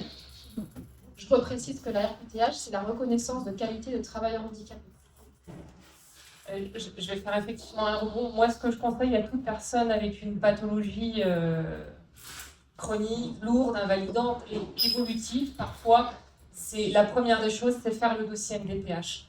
Moi, j'ai déjà rencontré un monsieur avec une maladie de Crohn pendant plus de 30 ans et pas de dossier MDPH. Et il ne comprenait pas pourquoi son entreprise ne pouvait pas aménager certaines choses pour lui. Mais à partir du moment où il a eu Sésame, et bien, tout à coup, toutes les portes se sont ouvertes. Alors, c'est vrai que ce qui fait peur, c'est le mot handicap. Mais concrètement, un handicap, c'est quoi? C'est être empêché de. Et à partir du moment où vous êtes empêché, moi je donne toujours cet exemple, notamment des personnes qui ont des TMS, troubles musculo-squelettiques. Je leur dis, moi j'arrive à lever le bras comme ça, est-ce que vous pouvez le faire? Ben non, je ne peux pas. Donc à partir de ce moment-là, vous êtes empêché d'eux. Donc puisque vous êtes empêché d'eux, moi ce que je vous propose, c'est de constituer ce fameux dossier et de laisser la commission juger. Puisque c'est derrière, il y a une commission à la MDPH qui traite votre dossier.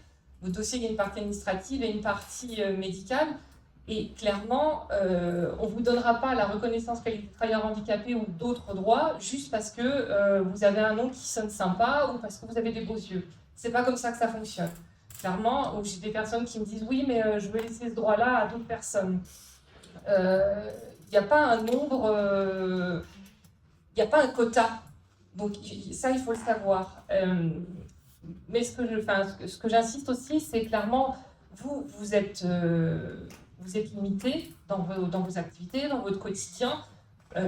Notamment, je pense à des personnes qui ont mal au dos, qui me disent oui, mais bon, si je retourne travailler, mon poste de travail n'est pas aménagé, mais je ne veux pas faire mon dossier MDPH.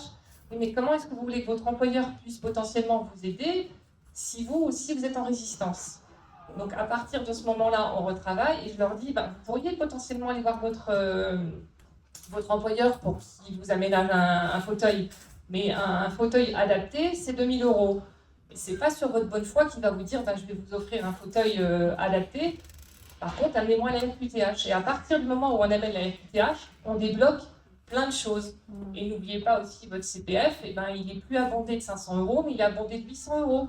Donc voilà, il y a plein de petites choses comme ça de droit qui vous permettent aussi, et puis c'est une reconnaissance aussi de ce que vous avez traversé, je trouve.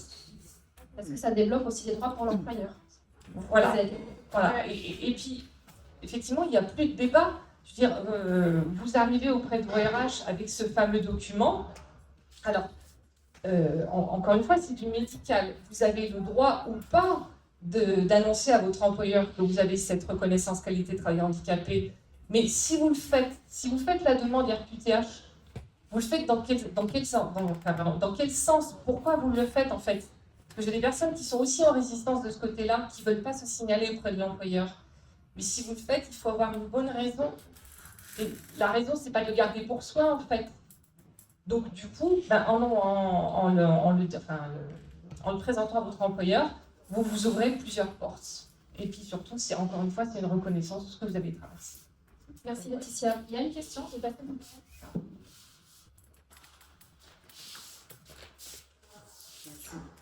Alors moi, mon prénom c'est Céline. Je voudrais apporter mon témoignage parce que je réunis beaucoup de choses de ce qui vient d'être dit. D'abord, la première des choses, c'est que je vous ai connu par Facebook. Ça veut dire que c'est très important. Je n'ai jamais entendu parler de vous, mais j'ai vu votre page le jour d'après.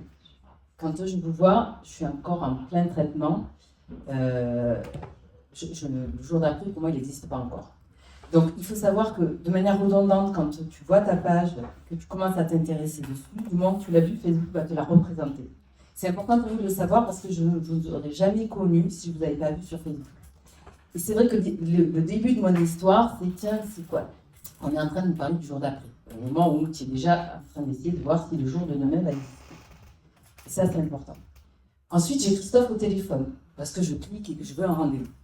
Et là, Christophe, il me fait son déroulé, qu'il a l'habitude de faire.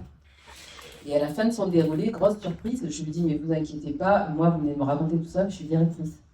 Parce qu'il me dit, vous inquiétez pas, l'entreprise prend, c'est 2 000 €, etc., vous avez fait ça. Et il me dit, celle-ci, on ne me l'a jamais fait. Je ne pensais pas parler avec la directrice d'une entreprise. J'ai dit, oui, mais je suis quand même directrice salariée. Donc, je suis quand même consciente aussi que je peux avoir des surprises. Mais le directeur, c'est mon ami. Donc, je suis quand même gâtée de l'entreprise. Je ne suis pas inquiète. Et je suis aussi une directrice des ventes. Donc, je manage 700 nanas, tout le monde prend contact avec moi, tout le monde est alcoolé par la maladie, tout le monde blablabla, blablabla. Bla. Puis, je m'intéresse vraiment à ce qui se passe, et là, j'ai Esmeralda. Et Esmeralda me raconte l'histoire, les 4 mois et demi, le coaching, le bilan de compétences, tout m'emballe. Évidemment, je suis aussi directrice et je suis aussi l'amie du patron. J'envoie un mail, que cela ne se fasse. À partir du mois prochain, je suis avec vous. Et là, j'envoie un mail. Donc, si on ne me filme pas, c'est mieux. Et là, quand j'envoie le mail, mon ami, mon patron, je suis la directrice, me dit « Mais bien évidemment que nous allons t'accompagner. Donne-nous la date de ton retour à l'emploi.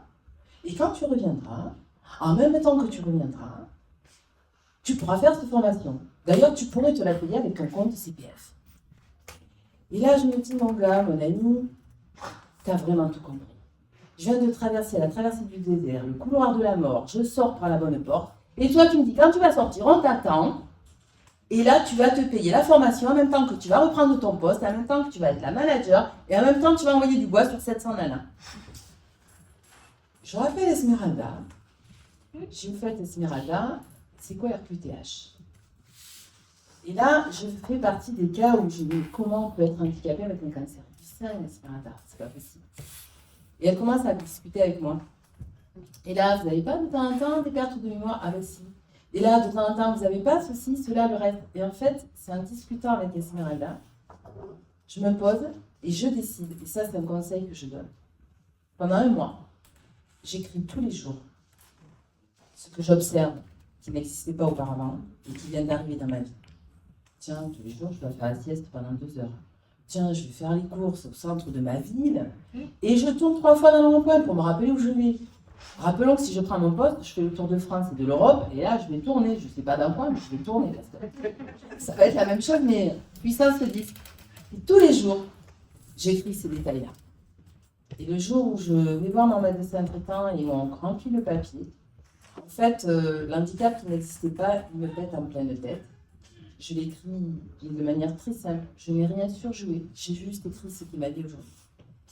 Et grâce à Esmeralda, je lui ai dit, je vais rappeler. J'ai reçu 20 jours après la RQTH, reconnue handicapée à 80% quand même. Donc, ce qui veut dire que les détails que j'avais écrits n'étaient pas anodins. Ce qui veut dire aujourd'hui, c'est que j'arrive armée pour redemander maintenant cette fameuse formation avec une carte différente. On en est là. Et c'est dire l'importance de l'association, l'importance. Alors, depuis le temps, j'ai prêché quand même. J'ai envoyé 3 copines monter des dossiers MDPH. Parce que personne n'est handicapé. Celle qui est sourde, qui n'entend rien et qui vit avec ça depuis longtemps. L'autre qui s'est fait écraser le pied en mobilette. Mais personne n'a de handicap. Mais oui. Et je trouve que, quelle que soit la personne, quelle que soit l'entreprise, je ne peux pas être mieux située. Je vous rappelle ce que je vous ai dit tout à l'heure. Eh bien, je suis dans la cible de non. Les gens, ils ont aussi changé pendant la maladie et ils ne considèrent pas du tout l'individu, mais la matière humaine qui s'est modifiée et on n'en a rien à faire de ce qui s'est passé pendant cette période-là. Il faut qu'elle revienne dans le même état et qu'elle avance. Donc merci l'association, merci les discussions, merci énormément parce que si aujourd'hui j'avais pas eu ces démarches-là, ces discussions, je serais dans un état supplémentaire de stress, d'angoisse, alors que là, j'arrive sereinement, je vais avancer à mon rythme, comme je le décide. Et oui, j'ai la carte, je suis reconnue handicapée, mais je l'ai payée cher pour l'avoir, cette carte-là.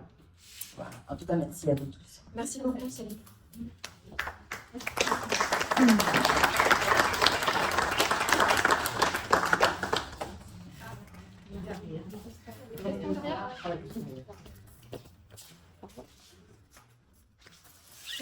Bonsoir, Christine. Je suis médecin généraliste. J'ai une question un peu technique pour l'assistante sociale. Sur la question de l'invalidité, j'arrive pas très bien à me positionner moi, pour conseiller les malades. J'aimerais savoir s'il y a une temporalité à respecter par rapport à là où on en est de sa carrière. J'avais plus ou moins dans l'idée que l'invalidité se demandait plutôt quand on était proche de la retraite, mais peut-être est-ce que je me trompe. Donc j'aimerais bien que vous m'aidiez à clarifier ce point et puis comprendre aussi en général dans votre expérience, quel taux d'invalidité on donne aux patients qui ont eu le cancer. Parce que selon la catégorie, la prise en charge n'est quand même pas la même, ça conditionne des années de vie, quoi. Ah, on est d'accord. Alors, le taux d'invalidité, ce n'est pas l'assistante sociale qui le donne, ça sera le médecin conseil. Mais la demande d'invalidité, elle se fait généralement lorsque l'arrêt maladie, on arrive à la fin. Donc, il y a 3 ans d'arrêt maladie, 366 jours, comme on dit dans le jargon. Et plus on se rapproche de la fin de l'arrêt et plus on peut imaginer que le médecin conseil pourrait prendre la décision, mais au vu des éléments médicaux qui sont en sa possession. Donc c'est pour ça aussi, ce qui est important, c'est de renseigner auprès du médecin conseil, enfin de la sécurité sociale, alors pas tous les 3 mois, mais où vous en êtes un petit peu dans votre parcours pour que le médecin conseil il ait ce point-là dans votre dossier. Parce que, en fait, c'est ce type d'éléments qui vous fera prendre conscience que le passage en INVA, il est inéluctable. Voilà, pardon. Donc, mais ce qui aussi, vous êtes médecin généraliste et merci de vous intéresser à ça parce que c'est une grosse bataille avec les médecins aussi qui parfois ne veulent pas trop mouiller la chemise. Voilà, je dis ça, mais et ça reste compliqué.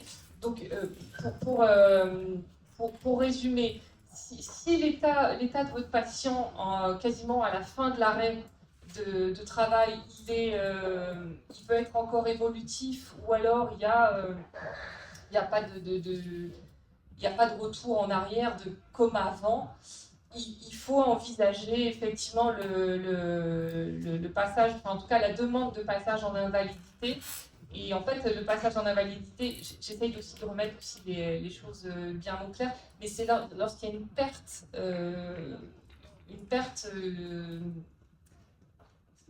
de capacité, de la personne.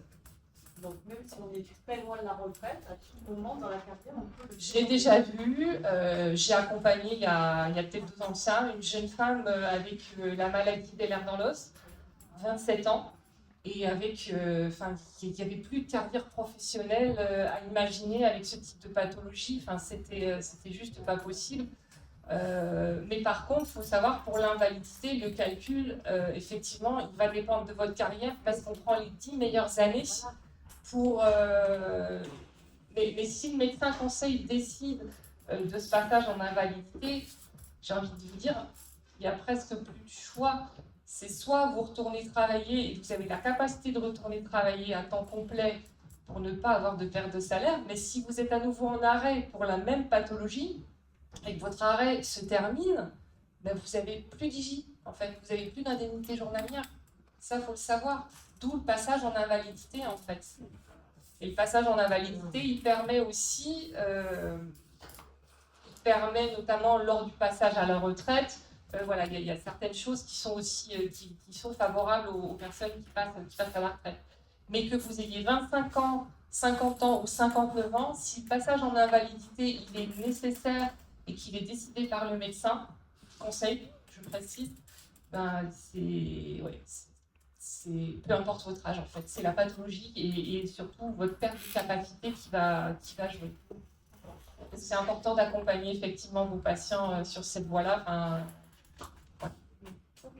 Ce qui est peut-être intéressant de préciser, c'est qu'il y a aussi 3 catégories en invalidité. Effectivement, catégorie 1, alors on est sur du 30% d'incapacité, invalidité 2, 50%, et l'invalidité catégorie 3, alors là, il faut avoir la présence d'un tiers est nécessaire quasiment H24 auprès de la personne qui est en invalidité catégorie 3. Et je fais juste une toute petite aparté, c'est pas parce que vous êtes en invalidité catégorie 1, parce qu'il y a des faux calculs qui sont faits des fois, parce que même les équipes RH, les équipes paye, des fois ne le savent pas, mais la personne ne doit pas travailler à 70% pour avoir 70% plus 30% d'invalidité. C'est pas comme ça que ça fonctionne. Généralement, dans tous les cas que j'ai vus, une personne qui est en invalidité catégorie 1, elle travaille à peu près 50% de son temps, entre 50 à 60% grand maximum. Donc vous avez ça, vous avez l'invalidité, plus, j'espère que vous avez des bonnes entreprises, mais avec la prévoyance qui comble et pour lequel il n'y a quasiment pas de perte de salaire. Et catégorie 2, donc là, pour le droit de la sécurité sociale, je tiens à le préciser, parce qu'il y a le droit de la sécurité sociale et il y a le droit du travail. Donc le droit de la sécurité sociale, là, le médecin conseil vous dit, vous n'êtes plus en capacité de travailler. Donc, fin de l'arrêt de jeu, en tout cas pour la sécurité sociale. Mais moi, j'ai des assurés qui veulent garder un pied dans l'entreprise et qui travaillent 8 heures par semaine. Voilà, parce que ça leur permet de continuer à bénéficier de tout ce que l'entreprise peut leur apporter, de continuer à avoir les collègues, de continuer à avoir les primes, alors au prorata, hein, mais tout ça, ça permet en fait d'être dans la vie de l'entreprise en fait. De maintenir un lien. Oui. Ce qu'il faut aussi savoir, c'est que l'invalidité n'est pas donnée à vie. Elle peut être aussi révisée à tout moment. Effectivement. La Et FTTH. oui. En fait. Tout à fait. Oui, mais alors moi j'ai une question. Parce que moi je suis reconnue. Je suis reconnue par la NDPH, elle m'a dit à 80%. Alors ça, c'est la tambouille de la NDPH. Voilà. Parce que vous pourriez être reconnu par la NDPH, mais peut-être en attente de cette invalidité par la sécurité sociale ou pas. Ça, encore une fois, ça sera à la main du médecin conseil. Donc ça ne veut strictement rien dire. Et C'est d'ailleurs, deux choses différentes. est-ce que je dois apporter cette info au médecin conseil ou il vaut mieux pas, ou non, il quand même il se cale en se disant bon, elle ne peut pas être non invalide d'un côté et 80% d'un autre. Est-ce que vous avez déjà été convoqué? Enfin, après, on peut en parler Non. si vous voulez. Non, mais c'est quelque chose de général. Oui, non, je n'ai pas été convoquée parce que c'est tout récent là. Mais je me suis dit, ben voilà, la NDPH me donne 80%. Le médecin conseil de la sécurité sociale ou de la médecine du travail. Alors, médecin du travail, non, il ne vous donnera rien. C'est le médecin conseil. Oui, parce qu'en fait, voilà, autour de vous, quand vous êtes malade, vous avez 3 médecins avec des missions différentes. Vous avez votre médecin généraliste, votre oncologue, votre spécialiste. Lui, il a pour mission de vous soigner, de vous arrêter, de vous donner votre traitement. Deuxième position, vous avez le médecin conseil. Je vais le mettre en troisième position. Je vais mettre le médecin du travail. Le médecin du travail, lui, il est là pour savoir si vous avez la capacité de reprendre et sous quelle forme. Est-ce qu'il faut aménager les horaires? Est-ce qu'il faut aménager votre poste de travail? Donc voilà, vous faites le lien et vous pouvez, lors de votre arrêt, je précise, vous pouvez demander à voir le médecin du travail dans le cadre de la pré-reprise. La pré-reprise, c'est important, elle est à votre main. Pas besoin d'appeler votre employeur pour demander un rendez-vous, c'est vous et le médecin du travail, et personne d'autre. Et vous n'avez pas besoin d'appeler votre employeur pour faire un petit retour en disant bah là j'ai vu le médecin du travail, il m'a dit que pour l'instant c'était pas terrible donc je continue. Pas besoin, vous n'êtes vraiment pas obligé de vous justifier. Et la troisième position, c'est le médecin conseil qui lui a aussi des objectifs différents. Voilà. Lui, il jauge le temps de l'arrêt, le traitement, voilà où vous en êtes. Et puis à un moment donné, s'il estime qu'il faut mettre fin à l'arrêt, mettre fin aux EJ, passer en invalidité, ben, il le fera. Voilà. Merci. Il y a une question, Aluna qui veut poser une question.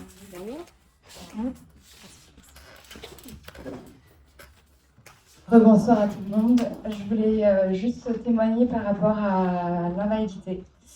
Pour vous dire, j'ai 39 ans et je suis arrivée à la fin de mes 3 ans de ALD en 2024. J'ai été opérée 3 fois en 4 mois et donc j'ai eu le médecin conseil qui m'a appelée pour faire le point justement à la fin de ces 3 ans qui allaient arriver en avril. Et s'est posé la question de savoir comment j'allais continuer pour mon parcours.